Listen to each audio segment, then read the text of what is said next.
தென் காளகஸ்தின்னு அழைக்கப்படுற இந்த பாம்பு கோயிலுக்கு நல்ல நேரம் இருந்தா மட்டும்தான் நீங்க வர முடியும்னு சொல்லப்படுது. இந்த ராஜகோபுரம் நல்லபடியா தாண்டியாச்சுன்னா நமக்கு கெட்ட நேரம் முடிஞ்சு போச்சுன்னு அர்த்தம். நல்ல நேரம் இருந்தா மட்டும்தான் இந்த சுவாமியை தரிசனம் பண்ணி அந்த பாபத்திலேருந்து நம்மளால விடுபட முடியும். இங்க இருக்க சிவனை தரிசனம் பண்ணாலே எப்பேற்பட்ட சாபமும் தோஷமும் நிவர்த்தி ஆகிடும்னு சொல்லப்படுது.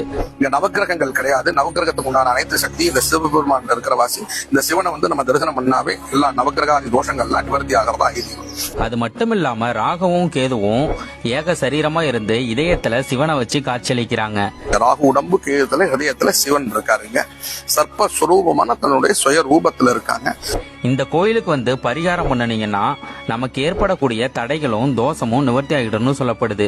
திருமணம் நடைபெறுதல், புத்திரபாக்கியம் இல்லாதவங்க, பூர்வ ஜென்ம தோஷம், பித்ரு தோஷம், களத்துல தோஷம், தார தோஷம், மாங்கல்ய தோஷம், இந்த மாதிரி தோஷங்கள் உள்ளவங்க எல்லாம் இந்த ஸ்தலத்துல பரிகாரமும் பிராயச்சித்தமும் பண்ணிட்டு போனா நிச்சயம் சுவாமி அனுகிரகம் பண்ணுவார். வருகிற 26/4/2025 ராகு கேது பயிற்சி நடைபெற உள்ளது. 12 ராசிகாரர்களும் இந்த ராகு கேது பயிற்சியில கலந்துட்டு